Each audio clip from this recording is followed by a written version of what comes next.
అందరికీ నమస్కారం. కరెక్ట్గా 22 ఇయర్స్, అప్పుడే 22 ఇయర్స్ అయిపోయిందా అనిపిస్తుంది. ఎందుకంటే ఖడ్గం ఇప్పుడు చూసినా ఏదో ఫ్రెష్గా ఫీల్ అవుతూ ఉంటాం.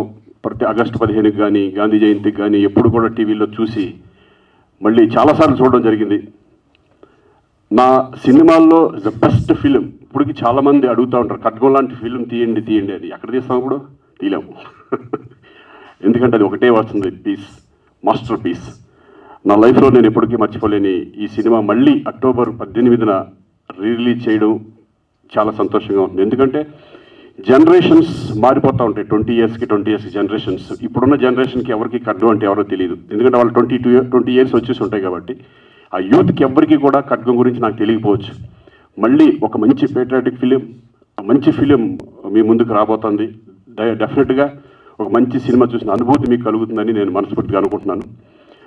డెఫినెట్గా ఇంకా వంశీ, అసలు ఈ సినిమా నాకు వచ్చేది కాదు, నన్ను వద్దన్నారు ప్రొడ్యూసర్ గారు.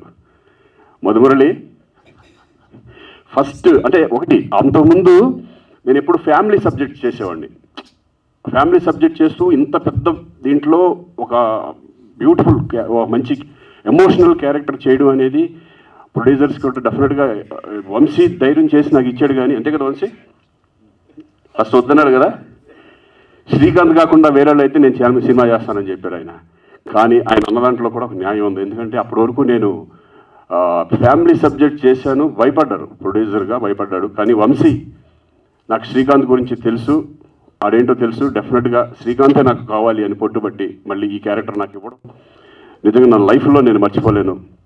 వంశీ అలాగే మధుమురళి కూడా. మధుమురళి అన్నాడు కానీ తర్వాత మళ్ళీ ఎస్ నువ్వు అనుకుందంటే కరెక్టే చేసేయండి అని చెప్పారు ధైర్యంగా. ఆ ధైర్యం చేసి నాకు ఆ క్యారెక్టర్ ఇవ్వడం, అలాగే దాంట్లో రవితేజ, ప్రకాష్ రాజ్ వాళ్ళు విద్యగా రాలేదు, వాళ్ళు లేరు, ఊళ్ళో లేరు కాబట్టి రాలేకపోయారు, లేకపోతే వాళ్ళు వచ్చేవాళ్ళు. So thank you Vamshi. నాకు ఎందుకంటే వంశీ సినిమాలో ఆర్టిస్ట్ చేయడం అనేది ఒక నేను ఫిల్మ్ ఇన్స్టిట్యూట్ నుంచి వచ్చాను, కానీ ఈయన ఒక ఇన్స్టిట్యూట్, సపరేట్ ఇన్స్టిట్యూషన్. ఎందుకంటే వంశీ చెప్పే విధానం, ఆర్టిస్ట్కి ఇంజెక్ట్ చేసే విధానం ఎంత బాగుంటుందంటే ప్రతి పాయింట్, ఈచ్ పాయింట్ మన నరనరాల్లో దింపేస్తాడు. అటువంటి వంశీ ఆయన సినిమా చేసిన తర్వాత మనకి చాలా కాన్ఫిడెన్స్ ఉంది. వేరే సినిమాలు చేసినప్పుడు చాలా ఈజీ అనిపిస్తుంది. అట్లా 3 సినిమాలు ఆయన డైరెక్షన్లో చేయడం, నేను ఖడ్గం తర్వాత నా 100వ ఫిలిం, 100 మూవీ కావాలని వంశీ అయితే నాకు బాగుంటుంది నా 100వ సినిమా. కానీ మహాత్మా, అలాగే గోవిందుడు అందరి వాడేలో నాకు బ్యూటిఫుల్ మంచి క్యారెక్టర్ రామ్ చరణ్ సినిమాలో ఇవ్వడం. ఇలా చెప్పుకుంటూ పోతే ఈయన గురించి చాలా ఉంటాయి. ఎందుకంటే నాకు నచ్చిన డైరెక్టర్స్లో వంశీ ఒకళ్ళు. ఇప్పటికీ ఆయన ఇంకా ఉంది, ఆయన ఎన్నో మంచి సినిమాలు చేయాలని.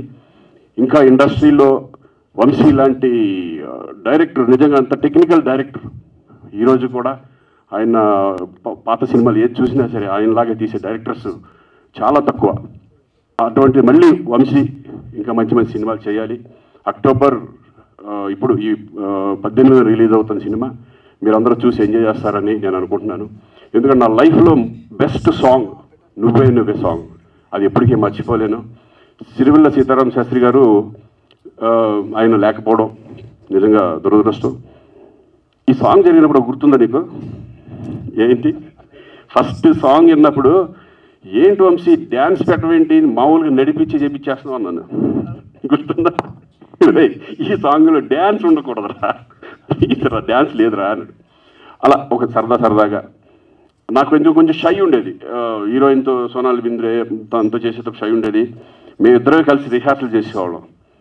నువ్వు ఆగు, మేమిద్దరం చేస్తాం, ఫస్ట్ నన్ను టెన్షన్ పట్టద్దని చెప్పి. అలా అంటే తలుచుకుంటుంటే చాలా ఇన్సిడెంట్స్ ఇవన్నీ చాలా బాగుంటాయి. సో అక్టోబర్ 18న డెఫినెట్గా ఈ సినిమా మీరు చూసి ఎంజాయ్ చేస్తారని అనుకుంటున్నాను. అలాగే షఫీ అప్పుడే ఒక నేషనల్ స్కూల్ ఆఫ్ డ్రామా అప్పటి నుంచి వచ్చి చాలా న్యాచురల్ యాక్టర్. ఎంత న్యాచురల్ అంటే మేమంతా నేను ఇన్స్టిట్యూట్ నుంచి వచ్చాం కానీ బట్ వాళ్ళ ఇన్స్టిట్యూషన్, వాళ్ళ స్టైల్ ఆఫ్ యాక్టింగ్ వేరే ఉండేది. అంతా అంటే మెథడ్ యాక్టింగ్ టైప్ ఆఫ్ ఎక్కువ ఉండేది కదా మామూలు ఇన్స్టిట్యూషన్. మాకు అది నేర్పల, మాదంతా వెళ్ళిపోతూ ఉండేది అంతే. అది సో వండర్ఫుల్ ఆర్టిస్ట్ని ఇండస్ట్రీకి పరిచయం చేశారు వంశీ. అలాగే ఇంకా మా బాబు గురించి ఏం చెప్తాం, వాడు ఏ క్యారెక్టర్ చేసిన దాంట్లో ఇద్దరం ఎన్నో సినిమాలు చేసాం, ప్రేయసరావు దగ్గర నుంచి ఎన్ని సినిమాలు చేసాము. ప్రతి సినిమాలో కూడా వాడు మంచి బ్యూటిఫుల్ క్యారెక్టర్, మంచి ఆర్టిస్ట్. ఇవి ఏ క్యారెక్టర్ చేసినా కూడా దాన్ని ముందుకు తీసుకెళ్ళిపోతాడు. అద్భుతమైన పర్ఫార్మర్. థ్యాంక్ యూ బాబా. ఎన్నో సినిమాలు, అద్భుతమైన సినిమాలు ఉన్నాయి మన వినోదం దగ్గర నుంచి అప్పుడు లెక్కేసుకుంటే. సో మరి మరొక్కసారి అందరికీ నేను థ్యాంక్స్ చెప్పుకుంటున్నాను. అలాగే ప్రొడ్యూసర్స్కి, వంశీకి థ్యాంక్ యూ వెరీ మచ్.